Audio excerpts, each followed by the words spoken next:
What if you were being watched every minute, every second, and you had no idea who it was?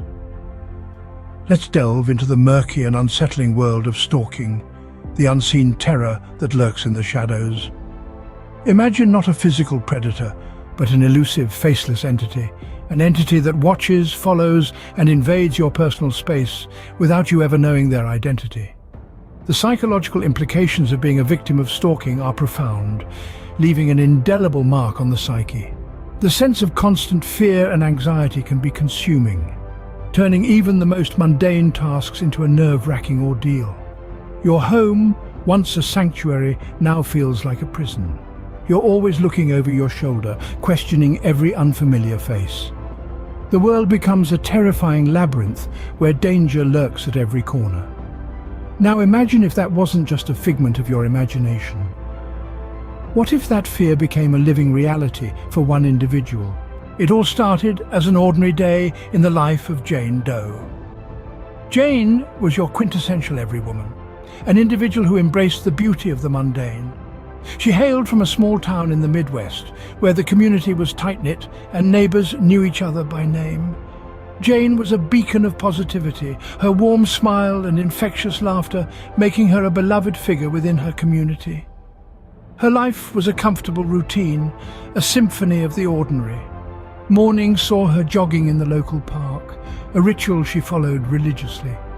After a quick shower and breakfast, she'd head off to her job as a librarian, where she reveled in the quiet tranquility of her environment.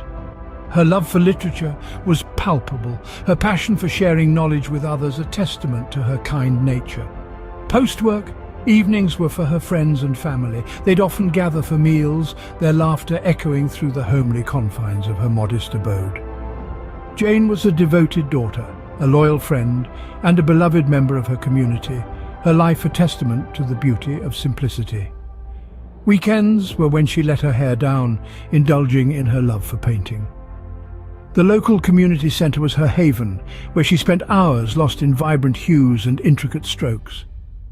Her artwork, much like her, was a celebration of the ordinary, a testament to finding beauty in the mundane. But life, as Jane knew it, was about to take a drastic turn. The ordinary was about to be replaced with the extraordinary, the mundane about to be overshadowed by the macabre.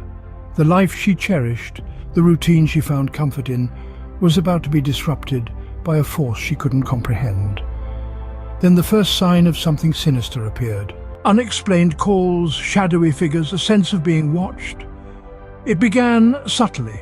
It started with the phone ringing at odd hours, the line silent save for the eerie echo of an indistinct breath. Jane, a woman of steadfast spirit, dismissed these as mere wrong numbers, prank calls even. But the frequency of these calls began to escalate, transforming from an occasional annoyance to a disturbing pattern. Then there were the sightings, figures lurking in the periphery of her vision, disappearing as quickly as they appeared. The fleeting glimpses of a silhouette behind the frosted glass of her apartment window, the shadowy outline in her rear-view mirror. Jane found herself constantly looking over her shoulder, her heart pounding against her ribcage, her mind teetering on the precipice of paranoia. She felt an unsettling presence, a constant feeling of being watched, scrutinized. It was like being trapped in a room with invisible walls closing in, the air thick with a sense of foreboding. She could almost hear the sinister whispers of her fear, echoing in the hollow chambers of her mind. Despite the growing unease, Jane tried to rationalize these strange occurrences. She told herself that it was all in her head, that the mind often plays tricks when one is under stress. She clung to the semblance of normalcy, to the comforting rhythm of her mundane routine. After all, who would want to stalk her? What could they possibly gain? But as the days turned into weeks, the signs became harder to ignore. The strange calls grew more frequent, the shadowy figures more bold. Fear gnawed at the edges of her sanity, her heart pounding a frantic tattoo of terror. The whispers of her paranoia grew louder, drowning out the comforting hum of rational thought. She could no longer deny the truth. She was being stalked. She was being hunted. But the terror was just beginning. Just as the days turned into weeks, the stalking escalated. A sinister dance of fear and intimidation began to unfold. The unseen predator, ever watchful, ever present, began to tighten the noose around his unsuspecting prey, Jane. The stalking took on a more insidious form. No longer confined to the shadows, it began to invade her daily life. Anonymous letters filled with threats and lewd suggestions started to appear in her mailbox. Unfamiliar cars loomed in her rearview mirror more frequently than they should. An eerie sense of being watched clung to her like a second shadow, turning her once safe haven into a house of horrors. Jane, a vibrant woman full of life and laughter, was gradually reduced to a hollow shell of her former self. The constant fear and anxiety began to gnaw at her, transforming her world into a distorted reflection of paranoia and dread. Her sleep was plagued with nightmares, her days filled with a sense of impending doom. In her desperation, Jane reached out for help.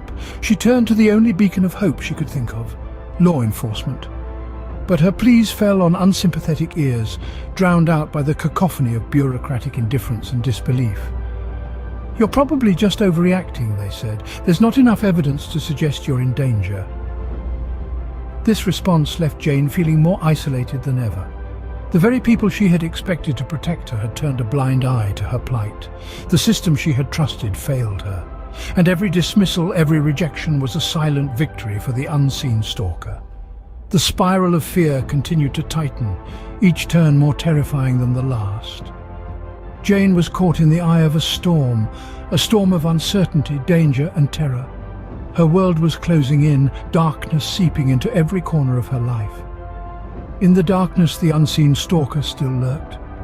A spectre of fear, an embodiment of terror, he remained, faceless, nameless, and ever-present. In the end, the stalker was unmasked.